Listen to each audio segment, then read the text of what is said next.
بسم الله الرحمن الرحيم. السلام عليكم ورحمة الله تعالى وبركاته. كل وعن داوداشين قيمة قايها قدرين تنيجا مدن ومركلي مقالات وحساب بدن.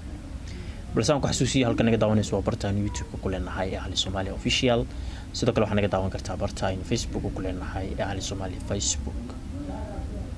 هاي لا ويننا مقالك لايك صارتو سينا شارك رسوسيو ضد بدن وجارو. هذا يوتيوب كان نجا داونيس أنا هاي المامين إن السبسكرايب تراضو لايك يشاركي كومنتي كنا وهذا كده نكاجا. إن عاو سؤال موضوع تاريخنا كم حد لايو وحرب عاوينا كهضلو إن هاي قف كدون دو نصيب كبدا ما دام هاي قف إسلامه سنة هاي قف أفريكانا ولي بعد كسيت هاي أفريكان صومالي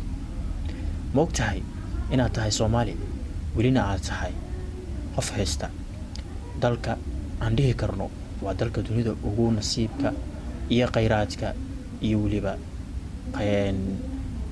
ku raahdaa dakhliga badan ma ogtahay inaad haysato waddan Afrika ku yaala kana weyn Japan ma ogtahay inaad haysato waddan la yiraahdo Soomaaliya misana ugu xeebta dheer Afrika marka laga reebo dalka South Africa xeebta Soomaaliyana dhererkeedu uu yahay 3333 kilomitir square ma ogtahay inaad haysato waddan كلية أفريقيا اللبوي يلبى بدبا يمران وقتها إن الله ده هاي ودنك أفريقيا وقو قيرات كبدن وإسكو درسدي حوله بيرو يولي بمعدن تا وأنا نصيب يلانين إن أصاب حسنا مش ودي شيء وح عالم كصومالي وجهر دمان ما هن فائدة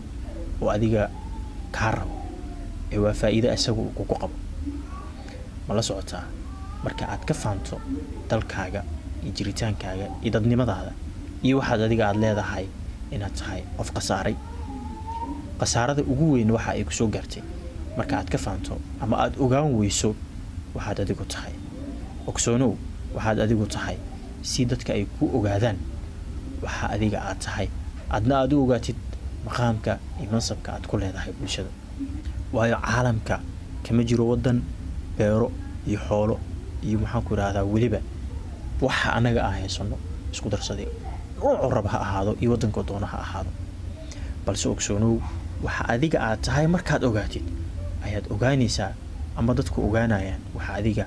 aad ku agtooda ka tahay iyo qiimaha agtooda ka leedahay war Soomaaliyeey waxaan nahay dahab ayaan iska dhigin dad daca